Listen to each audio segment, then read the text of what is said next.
Cendrillon ou la petite pantoufle de verre. Il était une fois un gentilhomme qui épousa en secondes noces une femme, la plus hautaine et la plus fière qu'on eût jamais vue. Elle avait 2 filles de son humeur et qui lui ressemblaient en toutes choses. Le mari avait de son côté une jeune fille, mais d'une douceur et d'une bonté sans exemple. Elle tenait cela de sa mère, qui était la meilleure personne du monde. Les noces ne furent pas plutôt faites que la belle-mère fit éclater sa mauvaise humeur. Elle ne put souffrir les bonnes qualités de cette jeune enfant qui rendait ses filles encore plus haïssables. Elle la chargea des plus viles occupations de la maison. C'était elle qui nettoyait la vaisselle et les montées, qui frottait la chambre de madame et celle de mesdemoiselles ses filles. Elle couchait tout en haut de la maison, dans un grenier, sur une méchante paillasse, pendant que ses sœurs étaient dans des chambres parquetées, où elles avaient des lits les plus à la mode et des miroirs où elles se voyaient depuis les pieds jusqu'à la tête. La pauvre fille souffrait toute avec patience et n'osait s'en plaindre à son père qui l'aurait grondée, parce que sa femme le gouvernait entièrement. Lorsqu'elle avait fait son ouvrage, elle s'allait mettre au coin de la cheminée et s'asseoir dans les cendres, ce qui faisait qu'on l'appelait communément dans le logis Cucandron. La cadette, qui n'était pas si malhonnête que son aînée, l'appelait Cendrillon. Cependant, Cendrillon, avec ses méchants habits, ne laissait pas d'être 100 fois plus belle que ses sœurs, quoique vêtue très magnifiquement. Il arriva que le fils du roi donna un bal, et qu'il en pria toutes les personnes de qualité. Nos 2 demoiselles en furent aussi priées, car elles faisaient grande figure dans le pays. Les voilà bien aises et bien occupées à choisir les habits et les coiffures qui leur siéraient le mieux. Nouvelle peine pour Cendrillon, car c'était elle qui repassait le linge de ses sœurs et qui godronnait leurs manchettes. On ne parla que de la manière dont on s'habillerait. « Moi, dit l'aînée, je mettrai mon habit de velours rouge et ma garniture d'Angleterre. »« Moi, dit la cadette, je n'aurai que ma jupe ordinaire, mais en récompense, je mettrai mon manteau à fleurs d'or et ma barrière de diamants qui n'est pas des plus indifférentes. » On envoya quérir la bonne coiffeuse pour dresser les cornettes à 2 rangs, et on fit acheter des mouches de la bonne faiseuse. Elles appelèrent Cendrillon pour lui demander son avis, car elle avait le goût bon. Cendrillon les conseilla le mieux du monde, et s'offrit même à les coiffer, ce qu'elles voulurent bien.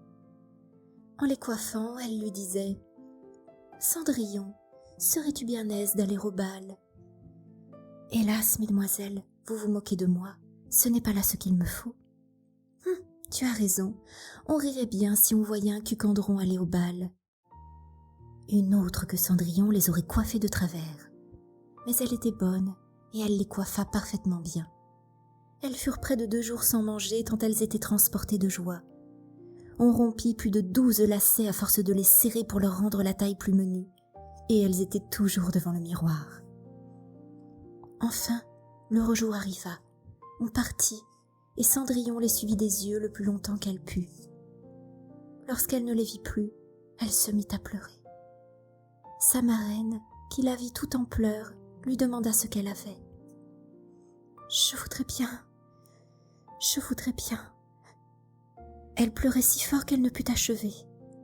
Sa marraine, qui était fée, lui dit « Tu voudrais bien aller au bal, n'est-ce pas ?»« Hélas, oui, dit Cendrillon en soupirant. »« Eh bien, seras-tu bonne fille, dit sa marraine, je t'y ferai aller. » Elle la mena dans sa chambre et lui dit « Va dans le jardin et apporte-moi une citrouille. » Cendrillon alla aussitôt cueillir la plus belle qu'elle put trouver et la porta à sa marraine, ne pouvant deviner comment cette citrouille la pourrait faire aller au bal. Sa marraine la creusa et n'ayant laissé que l'écorce, la frappa de sa baguette et la citrouille fut aussitôt changée en un beau carrosse tout doré. Ensuite, elle alla regarder dans la souricière, où elle trouva 6 souris tout en vie. Elle dit à Cendrillon de lever un peu la trappe de la souricière, et à chaque sourd qui sortait, elle lui donnait un coup de sa baguette, et la souris était aussitôt changée en un beau cheval. Ce qui fit un bel attelage de 6 chevaux, d'un beau gris de souris pommelées. Comme elle était en peine de quoi elle ferait un cocher, « Je vais voir, dit Cendrillon, s'il n'y a point quelques rats dans la ratière, nous en ferons un cocher. » « Tu as raison, » dit sa marraine, « va voir. » Cendrillon lui apporta la ratière où il y avait 3 gros rats. La fée en prit un d'entre les 3 à cause de sa maîtresse Barbe, et l'ayant touché, il fut changé en un gros cocher qui avait une des plus belles moustaches qu'on ait jamais vues.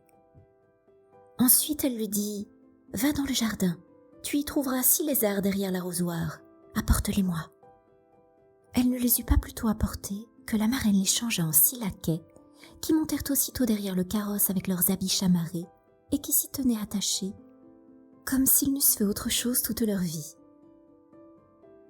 La fée dit alors à Cendrillon : « Eh bien, voilà de quoi aller au bal, n'es-tu pas bien aise ? » ?»« Oui, mais est-ce que j'irai comme cela avec mes vilains habits ?»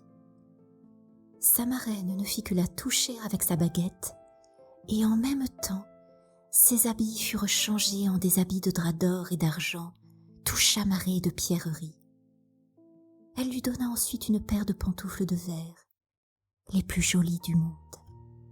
Quand elle fut ainsi parée, elle monta en carrosse.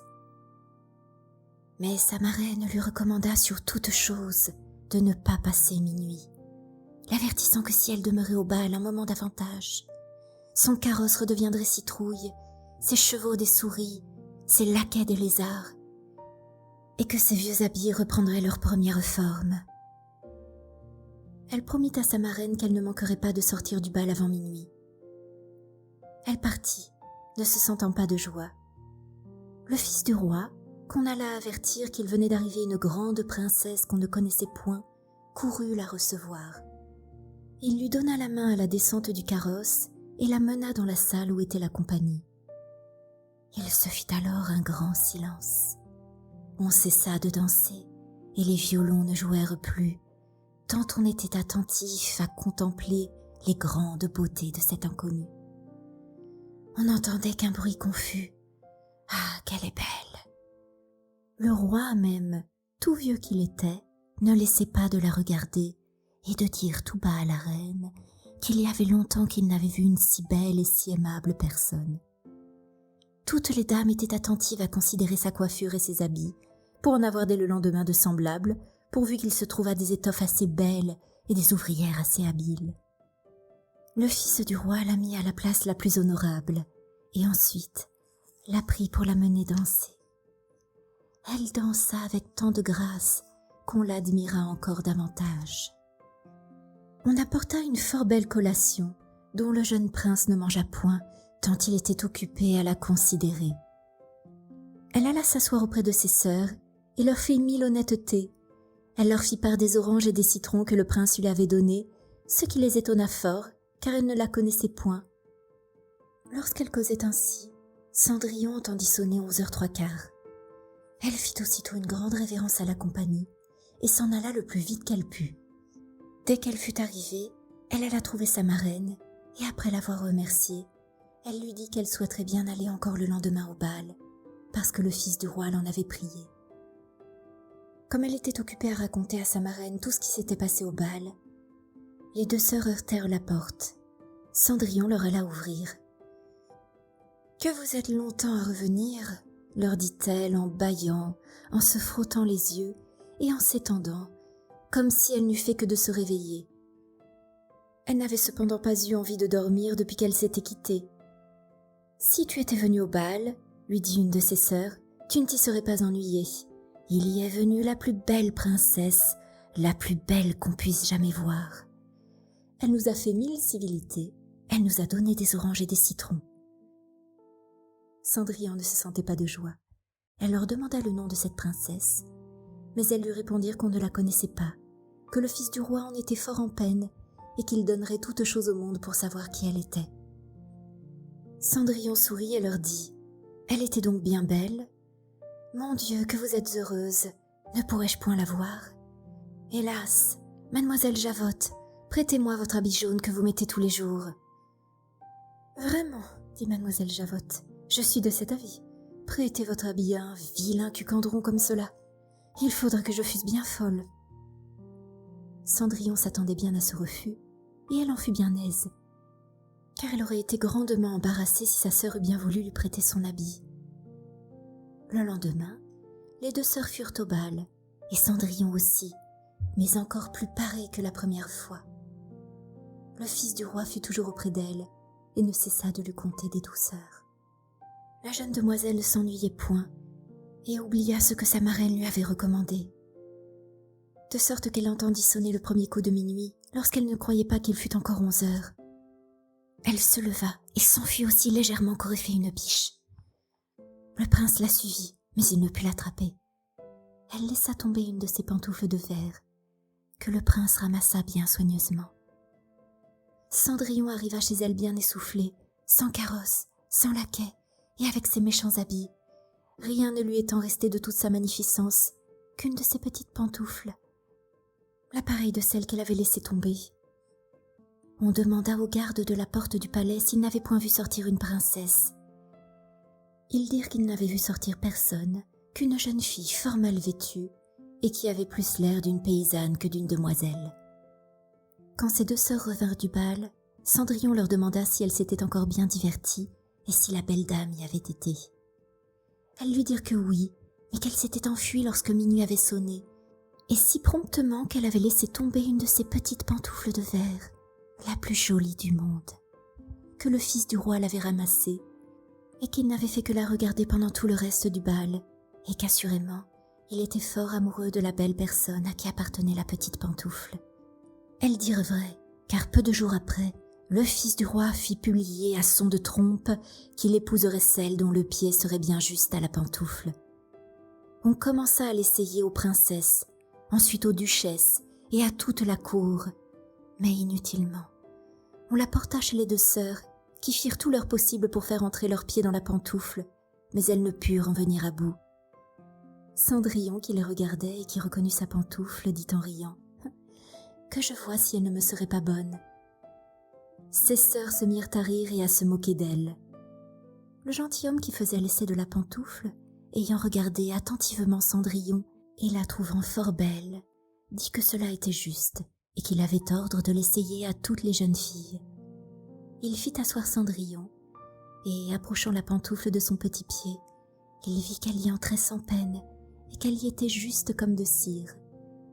L'étonnement des deux sœurs fut grand, mais plus grand encore quand Cendrillon tira de sa poche l'autre petite pantoufle qu'elle mit à son pied. Là-dessus arriva la marraine, qui, ayant donné un coup de sa baguette sur les habits de Cendrillon, les fit devenir encore plus magnifiques que tous les autres. Alors ces deux sœurs la reconnurent pour la belle personne qu'elles avaient vue au bal. Elles se jetèrent à ses pieds pour lui demander pardon de tous les mauvais traitements qu'elle lui avait fait souffrir. Cendrillon les releva et leur dit en les embrassant qu'elle leur pardonnait de bon cœur et qu'elle les priait de l'aimer bien toujours. On la mena chez le jeune prince, parée comme elle était. Il la trouva encore plus belle que jamais, et peu de jours après, il l'épousa. Cendrillon, qui était aussi bonne que belle, fit loger ses deux sœurs au palais et les maria dès le jour même à deux grands seigneurs de la cour.